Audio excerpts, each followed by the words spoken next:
ಎಲ್ಲರಿಗೂ ನಮಸ್ಕಾರ ಸ್ನೇಹಿತರೆ. ಇಂಡಿಯಾ ವರ್ಸಸ್ ಇಂಗ್ಲೆಂಡ್ ಮೊದಲನೇ T20 ಪಂದ್ಯಕ್ಕೆ ಸೂರ್ಯ ನಾಯಕ.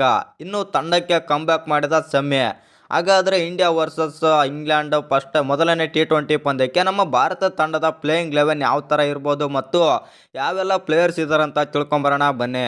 ಅದಕ್ಕಿಂತ ಮುಂಚೆ ಯಾರೆಲ್ಲ ಚಾನಲ್ಗೆ ಸಬ್ಸ್ಕ್ರೈಬ್ ಮಾಡ್ಕೊಂಡಿಲ್ಲ ಸಬ್ಸ್ಕ್ರೈಬ್ ಮಾಡಿಕೊಂಡು ಬೆಲ್ ಐಕಾನನ್ನು ಆಲ್ ಇಟ್ಕೊಳ್ಳಿ. ಹಾಗೆ ವಿಡಿಯೋಗೊಂದು ಲೈಕ್ ಕೊಡೋದು ಕೂಡ ಮರಿಬೇಡಿ.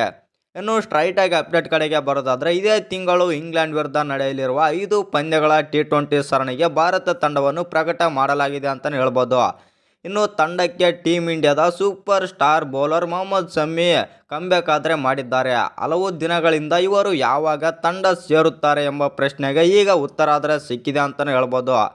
ಇನ್ನು ತಂಡವನ್ನು ಸೂರ್ಯಕುಮಾರ್ ಯಾದವ್ ಮುನ್ನಡೆಸಲಿದ್ದಾರೆ. ಇನ್ನು ಸಂಜು ಸ್ಯಾಮ್ಸನ್ ಹಾಗೂ ಧ್ರುವ್ ಜುರೇಲ್ ವಿಕೆಟ್ ಕೀಪರ್ ಆಗಿ ಕಾಣಿಸಿಕೊಂಡಿದ್ದಾರೆ ಅಂತಲೇ ಹೇಳ್ಬೋದು. ಉಳಿದಂತೆ ತಂಡದಲ್ಲಿ ಮಹತ್ವದ ಬದಲಾವಣೆಗಳೇನೂ ಇಲ್ಲ.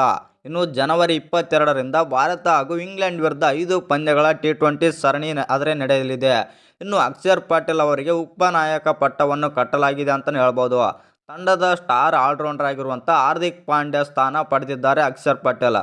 ಇನ್ನು BCCI ಪ್ರಕಟಿಸಿರುವ ತಂಡದಲ್ಲಿ ಇಬ್ಬರು ಆರಂಭಿಕರಾಗಿ ಸಂಜು ಸ್ಯಾಮ್ಸನ್ ಹಾಗೂ ಅಭಿಷೇಕ್ ಶರ್ಮಾ ಸ್ಥಾನ ಪಡೆದಿದ್ದಾರೆ. ಇವರಿಬ್ಬರು ಸ್ಥಿರ ಪ್ರದರ್ಶನ ನೀಡಿ ಆಯ್ಕೆಗಾರರ ಗಮನ ಸೆಳೆದಿದ್ದಾರೆ ಅಂತಲೇ ಹೇಳ್ಬೋದು. ಇನ್ನು ಇದಲ್ಲದೆ ದೇಶೀಯ ಟೂರ್ನಿಗಳಲ್ಲಿ ಇವರಿಬ್ಬರ ಬ್ಯಾಟಿಂಗ್ನಲ್ಲಿ ಸ್ಥಿರತೆ ಕಾಯ್ದುಕೊಂಡಿದ್ದಾರೆ.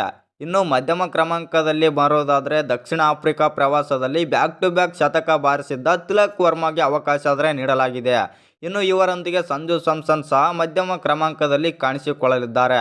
ರಿಂಕು ಸಿಂಗ್ ಫಿನಿಶರ್ ರೂಪದಲ್ಲಿ ಕಾಣಿಸಿಕೊಳ್ಳಬಹುದು. ಉಳಿದಂತೆ ಆಲ್ರೌಂಡರ್ಗಳಿಗೆ ಹೆಚ್ಚಿನ ಸ್ಥಾನ ನೀಡಲಾಗಿದೆ. ಹೌದು ಸ್ನೇಹಿತರೆ, ಆಸ್ಟ್ರೇಲಿಯಾ ಪ್ರವಾಸದಲ್ಲಿ ಸ್ಥಿರ ಪ್ರದರ್ಶನ ನೀಡಿ ಆಯ್ಕೆದಾರರ ಗಮನ ಸೆಳೆದಿದ್ದ ನಿತೀಶ್ ಕುಮಾರ್ ರೆಡ್ಡಿ ಹಾಗೂ ಅಕ್ಷರ್ ಪಟೇಲ್, ಹಾರ್ದಿಕ್ ಪಾಂಡ್ಯ ಆಲ್ರೌಂಡರ್ ರೂಪದಲ್ಲಿ ಸ್ಥಾನ ಆದರೆ ಪಡೆದಿದ್ದಾರೆ. ಇನ್ನೊಬ್ಬ ವಿಕೆಟ್ ಕೀಪರ್ ಆಗಿ ಧ್ರುವ್ ಜುರೇಲ್ ಸ್ಥಾನ ಆದರೆ ಗಿಟ್ಟಿಸಿಕೊಂಡಿದ್ದಾರೆ ಅಂತಲೇ ಹೇಳ್ಬೋದು. ಇನ್ನು ಸ್ಪಿನ್ ಬೌಲರ್ಗಳಾಗಿ ರವಿ ಬಿಷ್ಣೋಯ್, ವಾಷಿಂಗ್ಟನ್ ಸುಂದರ್ ಮತ್ತು ವರುಣ್ ಚಕ್ರವರ್ತಿ ಮತ್ತೆ ಅವಕಾಶ ಆದರೆ ಪಡೆದಿದ್ದಾರೆ. ಇನ್ನು ಟೀಮ್ ಇಂಡಿಯಾದಿಂದ ಬಹುದಿನಗಳ ಕಾಲ ಹೊರಗುಳಿದಿದ್ದ ಸ್ಟಾರ್ ವೇಗದ ಬೌಲರ್ ಮೊಹಮ್ಮದ್ ಶಮಿ ಮತ್ತೆ ತಂಡವನ್ನಾದರೆ ಸೇರಿದ್ದಾರೆ. ಇವರು ಭಾರತದಲ್ಲಿ ನಡೆದಿದ್ದ ಏಕದಿನ ವಿಶ್ವಕಪ್ ಬಳಿಕ ಟೀಮ್ ಇಂಡಿಯಾ ಪರ ಆಡಿಲ್ಲ ಅಂತಲೇ ಹೇಳ್ಬೋದು.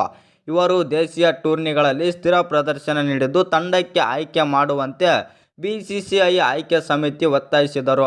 ಇನ್ನು ಇವರ ಫಿಟ್ನೆಸ್ ಮೇಲೆ ಇದ್ದ ಪ್ರಶ್ನೆಗಳಿಗೂ ಉತ್ತರ ಆದರೆ ನೀಡಿದ್ದಾರೆ. ಹರ್ಷಿತ್ ರಾಣಾ, ಹರ್ಷದೀಪ್ ಸಿಂಗ್ ವೇಗಿಗಳಾಗಿ ಸ್ಥಾನ ಆದರೆ ಪಡೆದಿದ್ದಾರೆ. ಇನ್ನು ಅಂತಿಮವಾಗಿ ನಮ್ಮ ಭಾರತ ತಂಡದ T20 ತಂಡ ನೋಡೋದಾದರೆ, ಸೂರ್ಯಕುಮಾರ್ ಯಾದವ್ ನಾಯಕ ಅಂತಲೇ ಹೇಳ್ಬೋದು.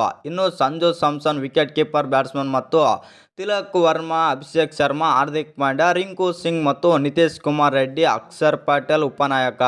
ಇನ್ನು ಹರ್ಷಿತ್ ರಾಣಾ, ಹರ್ಷದೀಪ್ ಸಿಂಗ್ ಮತ್ತು ಮೊಹಮ್ಮದ್ ಶಮಿ, ವರುಣ್ ಚಕ್ರವರ್ತಿ ಮತ್ತು ರವಿ ಬಿಷ್ಣೋಯಿ, ವಾಷಿಂಗ್ಟನ್ ಸುಂದರ್ ಮತ್ತು ಧ್ರುವ್ ಜುರೇಲ್ ಅವರಾದರೆ ಇದ್ದಾರೆ.